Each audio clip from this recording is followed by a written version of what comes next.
宋策，快跑！走！救命啊！啊！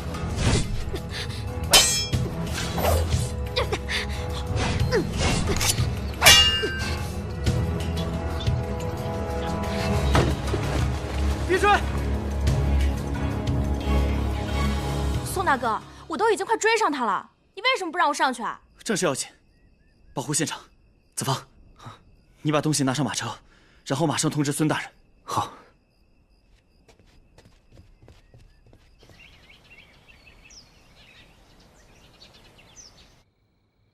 救驾！快救驾！哎，快救！哎。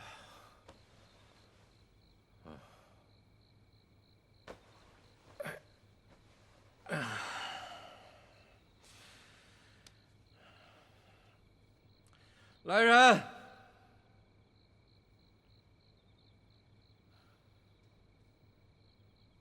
来人！来人！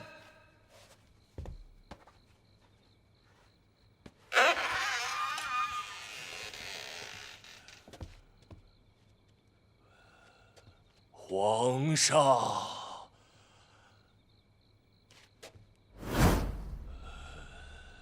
谁？皇上，皇上，你要替我们做主啊！皇上，皇上，替我做主，皇上，皇上，皇上，皇上，杀伤病患，诸般非礼死人。 仔细看脑后顶心头发内，恐有火烧钉子钉入骨内，其血不出，亦不见痕损。宋词，洗冤记录。说起来呀，皇上不就是做了一个噩梦吗？可皇上这一做梦啊，这沈大人算是倒了霉了。要说这沈大人和韩大人政见不同啊，但今日要不是韩大人替沈大人解围。 真就不知道该如何收场了。太傅大人，您让皇上去东山祭拜那些死去的朝臣，真是妙啊！说的是啊，我与沈大人虽说政见不合，但我们二人之间并无任何私怨。在此危难之际，正好利用皇上去东山祭拜的机会，一是团结一下朝臣。 二是向天下展示一下圣恩。哎呀，说的有理。参见王爷，参见王爷。韩大人，请留步。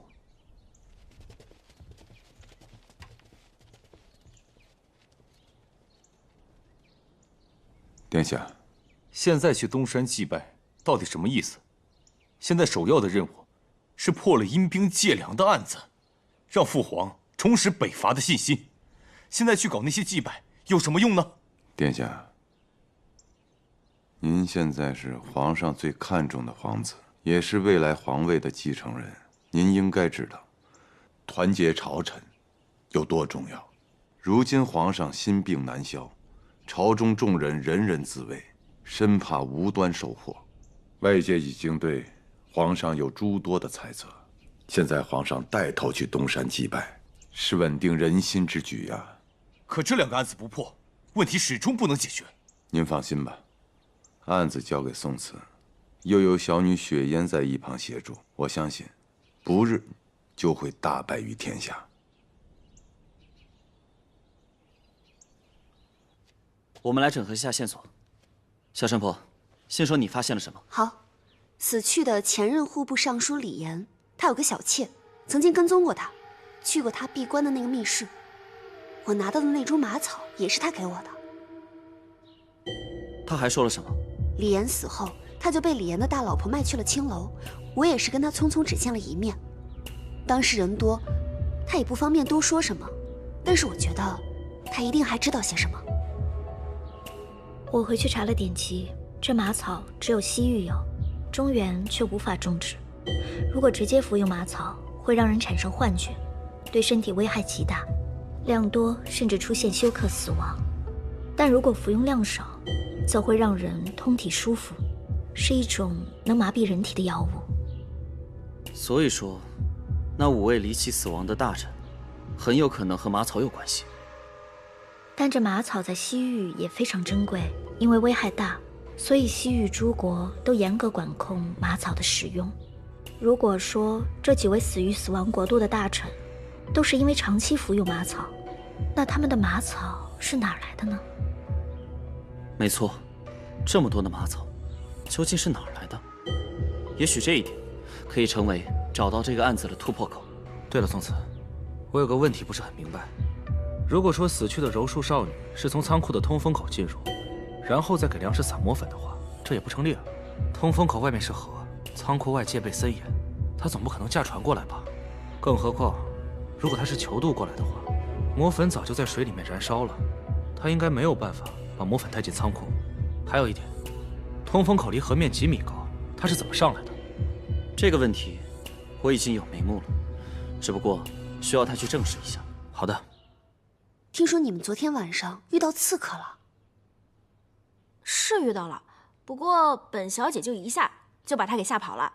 沈姐姐，你送给我的那把出尘，真的是把宝剑啊！昨天那个人身手也不错，但他看到那把剑就不敢跟我打了。宋大哥，你们昨晚的发现呢？都在桌子上了。一会儿呢，我去宜春院找一下李岩那个小妾。子方，你留下来，这些线索就交给你来查，包在我身上。白姑娘，你去各大药店以及黑市，调查这草药各种途径的来源。好。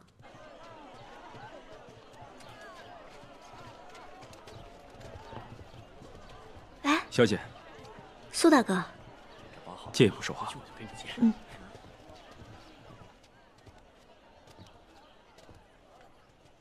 目前的情况就是这样。太傅大人听说，昨晚宋慈他们办案遇到危险了，但是已经化险为夷了。太傅大人非常欣赏宋慈，认为他未来定能为国效力，成为朝廷栋梁。因此，你们办案归办案，保证自己的安全，比什么都重要。好，我知道了。小姐，临安府尹孙胜孙大人是个好官，刚正不阿，值得信任。虽然你们在办案，但案子毕竟是朝廷的事情，所以你们这边有什么线索，得及时和孙大人汇报啊。孙胜见过白姑娘。哦，见过孙大人。本府奉太傅大人之命，正在暗中保护你们的安全，所以你们破案的进展，也请如实告知本府。小姐，孙大人值得信任，他是太傅大人的心腹。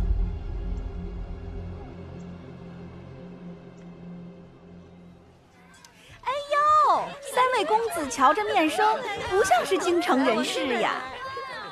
我们是京城人士，只不过第一次。我马上给你们安排姑娘，春花秋月啊，出来接客啦！不用，我是来找若书姑娘的。真是不巧，若书姑娘正好有客人，要不您再排队等等。好，那你看清楚。这是瑞王的令牌。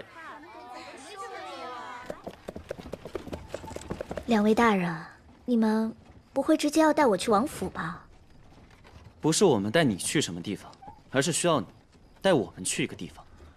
我们这趟来是查李大人被杀害的案子的。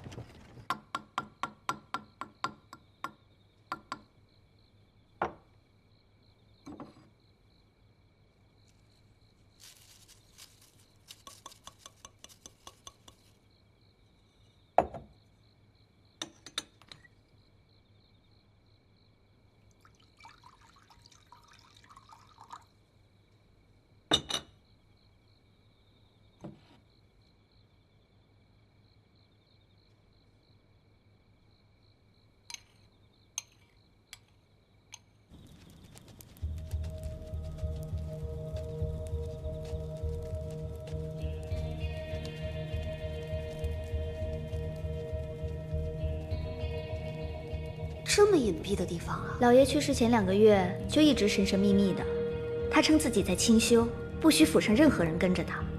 但我担心老爷，有一次我偷偷的跟着他，就来到了这儿。我之前听白姑娘提起过，她受风捕头的委托，任命调查5位死去的官员，发现也都有自己的密室。其中2位将密室设于家中，都是死在家里的。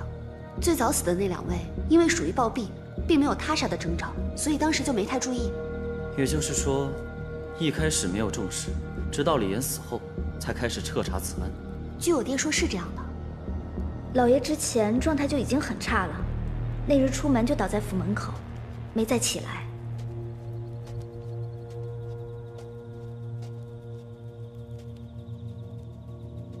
这幅画应该是李岩自己画上去的。何以见得？根据我姐后来调查的消息说，崔明喜家里也有一幅这样的画。这北方画的是玄武，南方画的是朱雀，东方画的是青龙，西方画的是白虎。按照你这么说，那中间那幅呢？画的是什么？那个是死亡国度，也叫什么永恒世界的大门。你怎么知道的？我们沈家不是之前奉命调查死亡国度的案子吗？据说在5位死去的大臣家中，都发现了这样的画。知道你不早说啊！我认为这条线索并不重要啊。你看，像这种邪教组织蛊惑人心，弄点这神神鬼鬼的图案有什么稀奇的？这幅画无非就是在说，在这个叫死亡国度的组织里面，相信只有集齐了北方的玄武神、南方的朱雀神、东方的青龙神和西方的白虎神，凭借4神之力就可以打开这个什么永恒国度的大门。这种鬼话你也信呐？连你也不信？不是吧？你信啊？你们家不是通灵的吗？我们家通灵又不通神。哎，别说废话了，赶紧看看，还有没有什么线索吧。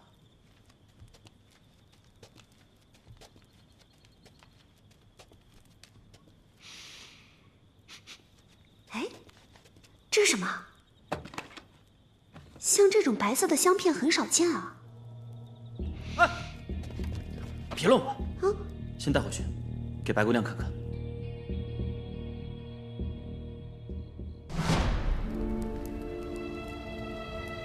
敌人来了，快跑啊！快跑啊！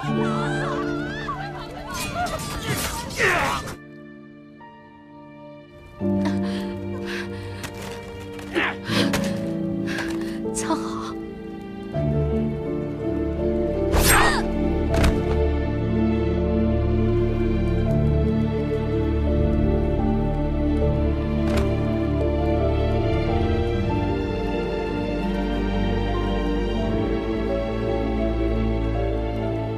朝廷马上打回北方，替你爹娘报仇。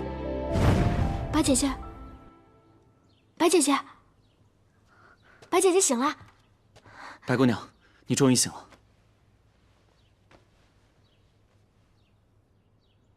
我这是怎么了？你没事，你喝了马草的汤汁，产生了幻觉。来，把这个喝了。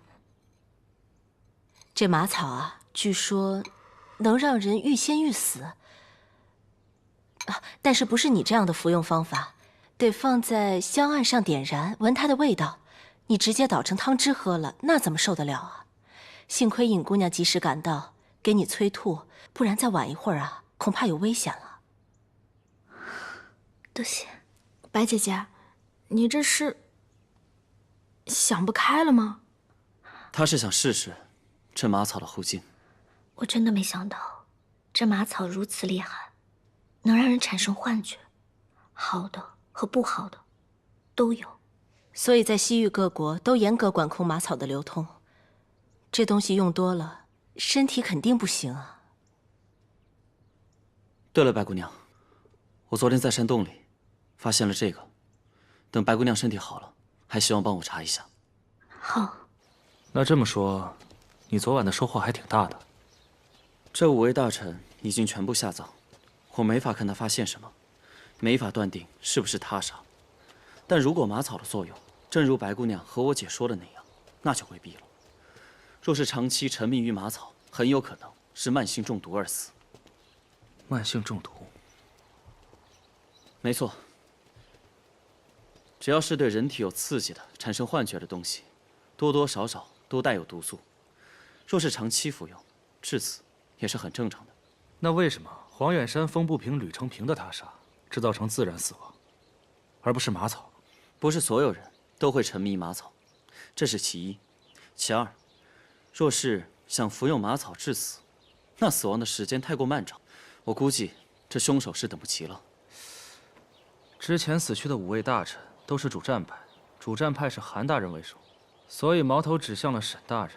沈大人是主和派的，黄远山、风不平、吕成平他们志向不同。黄远山一直想做学问，所以他不属于任何派系。风不平他只是个捕快，算不上什么派系。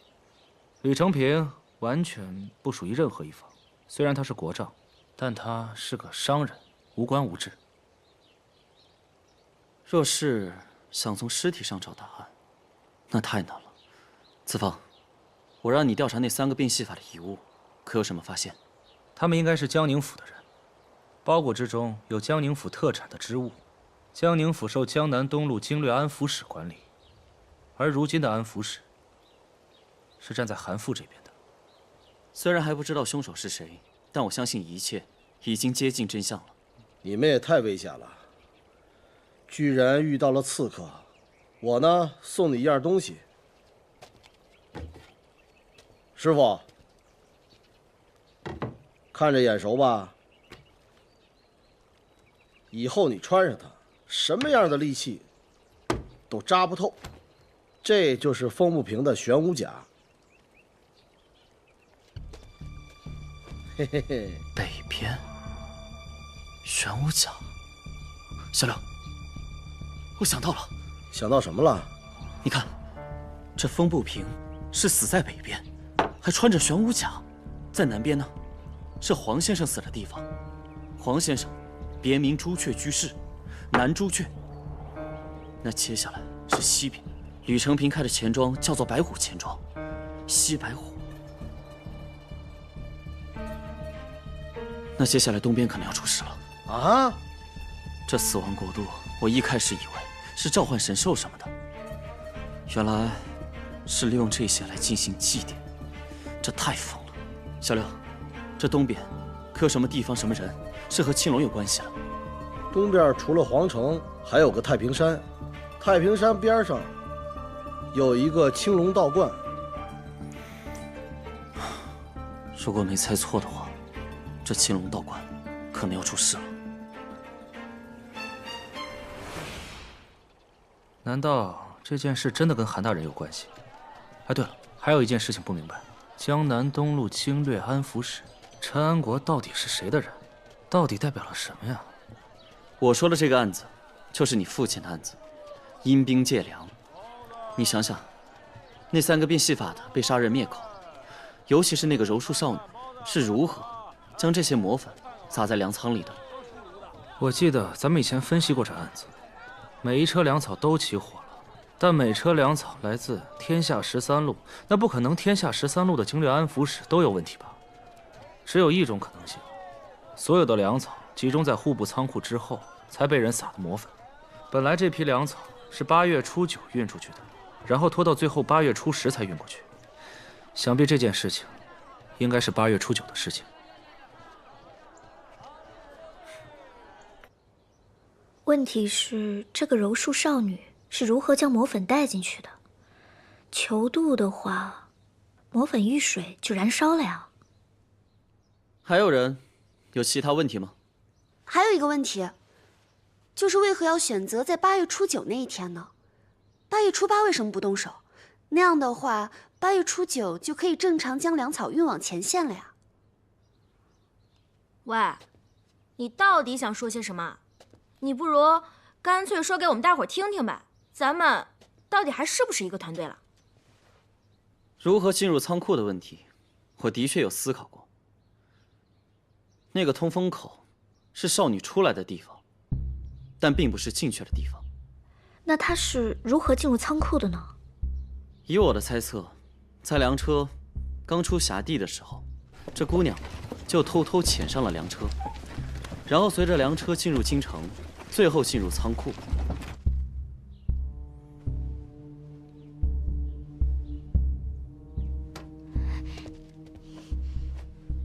他将准备好的魔粉分别撒在每一辆粮车的粮草里，然后再通过那个通风口离开户部仓库，跳入水中，求渡离开。这粮食的运输其实是由各路经略安抚使亲自安排，然后再交给亲信去护送。换句话说，如果哪位经略安抚使想将一个人藏进粮车里，再偷偷运到仓库里，这是件很容易的事情。可是粮草在运进户部之前，户部官员是需要检验和签收的呀。理论上是的，但运往前线的军粮经常会被克扣盘剥，押送军粮的军官会拿一些银两给户部的官员，很多的时候他们都是睁一只眼闭一只眼，让粮车进入仓库。如果像我说的那样，等粮车出了辖地，这人偷偷上粮车，再进入仓库，这理论上是行得通的吧？那你们查到的那个死去的柔术少女是江宁府人士，而江宁府属于江南东路，归陈安国管辖，所以这个陈安国就是私通幕后主使的经略安抚使。陈安国是韩大人的学生，难道幕后主使就是韩大人？顺着推，自然就会这样。但你们不觉得一切发生太顺利了吗？没错，都太顺，所以我觉得不太对劲。我让小六带着柔术少女的画像去往江宁府调查这个女子，再顺便调查下陈安国这个人。若真是这样，不管这个幕后主使是谁，都费尽了心思啊。不要把凶手想得太简单，要想得聪明一些。月儿，姐，瑞王府差人送来了一份结婚的聘礼，爹这边也给你准备了一份嫁妆，让你过去看一看。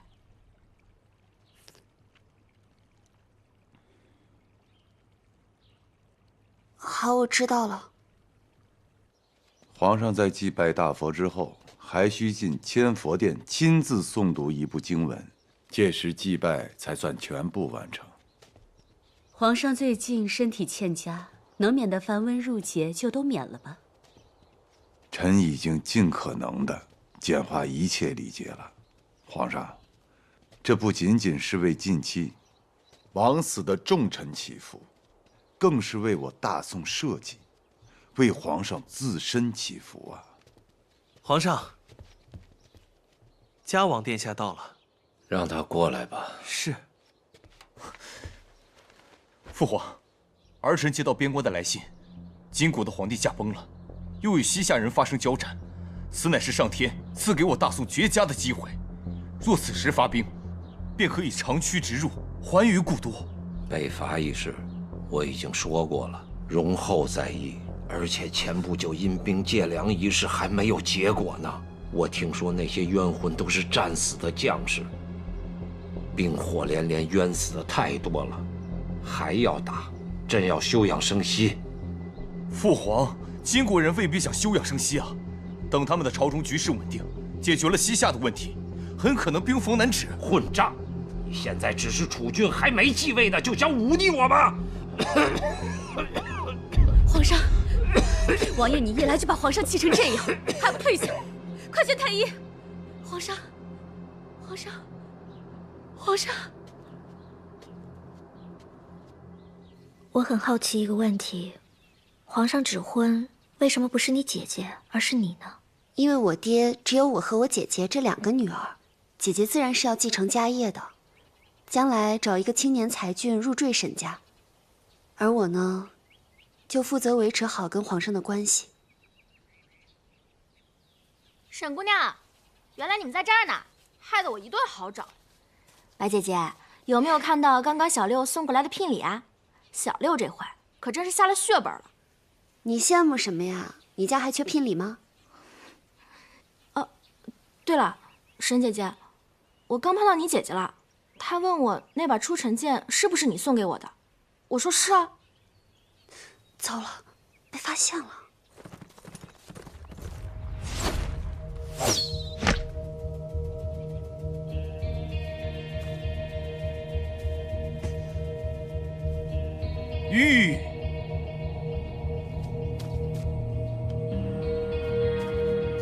韩大人受惊了。殿下，您的剑法真的是越来越高超了。可惜没有机会上战场射翻金人，却在这射一些死物。哼，殿下是否还在为今天觐见皇上的事情而生气啊？如此良机，不想着北上收复故都，却相信那些所谓的鬼神之术。殿下，自古以来，民可以不信鬼神，臣子也可以不信鬼神，但帝王必须要信。帝王之术驾驭天下，有的时候还真得倚仗鬼神。可就因为烧了几车粮食，就不敢向北用兵了吗？但凡举国之兵北伐，最重要的是团结一致。而现在朝中，仍会有像沈大人一众的投降派老臣，所以想让皇上下这个北伐的决心，真的是太难了。这个沈修灵老东西，我也不知道父皇为什么让他查死亡国度的案子，而且死的几个朝臣，都是主战派。要我说，他个人的嫌疑是最大的。哎。殿下贵为王储，怎么能说出这种话呢？沈大人，再怎么说也是朝中元老啊。那我现在该怎么办？无止境的等下去吗？要等到本王继位之后，才能还于我大宋江山。到那个时候，就没这么好的机会了。依老臣之见，不出3日，皇上应该会有北伐的决心。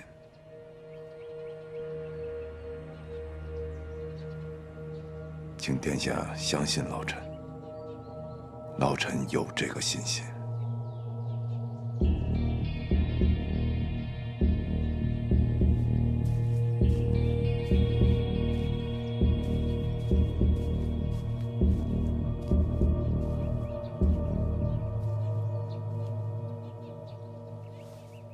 阴兵借粮这个案子，我觉得和韩大人没有关系。其实我也这么觉得。但不能只凭我们的感觉吧？我会这么说，就是因为陈安国是他的学生。那韩大人不是更有嫌疑了吗？你觉得凶手是个什么样的人？聪明。我们查到柔术少女以后，那柔术少女和3个变戏法的立马就被灭了口。这说明了什么？凶手一直在盯着我们。没错。我就说，顺着柔术少女这条线索查下去，确实有些过于顺利了。你记不记得，我们2个去那3个变戏法的人家里的时候，那家是什么样的？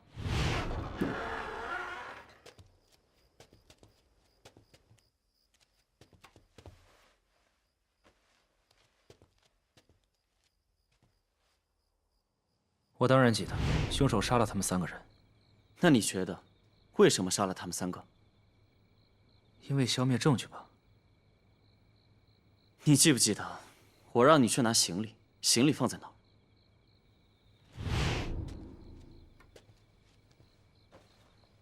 在床上。那凶手躲在哪儿？也在床上。这凶手既然是去消灭证据的，那这个证据包括那3个活口，还有那3个行李。而凶手偷袭你的时候，躲在放行李的床上，为什么不把行李给拿走呢？你的意思是，这证据是他故意留下来的，故意让我们找到柔术少女那3个人，让我们知道他是江宁府人士，然后顺着线索往下搜，搜到的那就是陈安国。我就说，一查到陈安国，就可以查到韩父了。这凶手真是聪明啊！一步一步算计我们。难道你的意思是？你知道为什么很多事情我和你在一起的时候不能告诉你了吧？明白了。谁？是我。白姑娘，请进。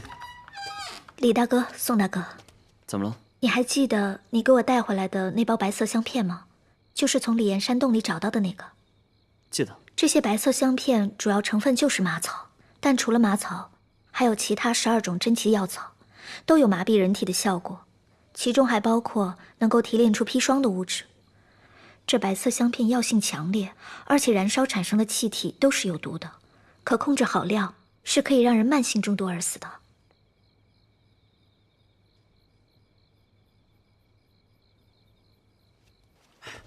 姐，不是去哪儿啊？这一大早还没睡醒呢，再让我睡会儿。睡什么睡？我有重要的事情。我听说这沈大人在朝中可是显贵，那他认识的人一定都是大官吧？你去托他问问，就问哪家大人府上还想纳妾的。反正我和吕老爷的婚也没结成，是吧？就用你的人情，借沈大人在京城的人脉，再给你姐我找一个如意郎君。我还没睡醒呢，我再睡会儿。宋大哥，宋姐姐，你们怎么在这儿啊？沈大小姐，早餐吃了吗？沈大小姐，我们吃过了，吃过了。哦，对了，有件事情我想跟你谈谈。姐，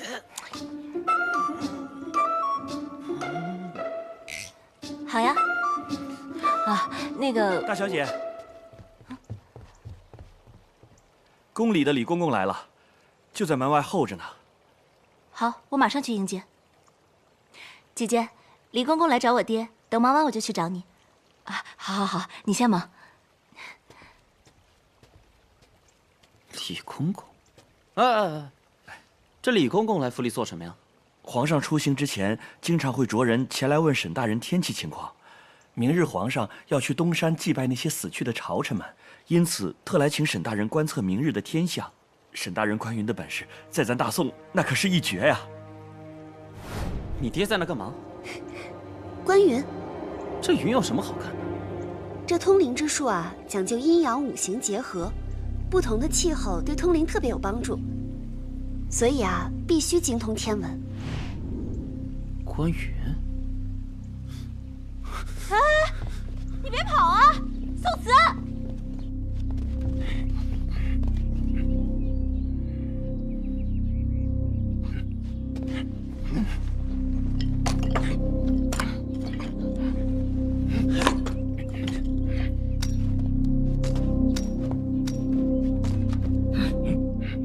你是谁？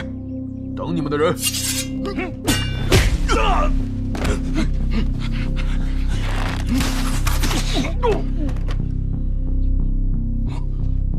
你已经走投无路了，还不乖乖束手就擒！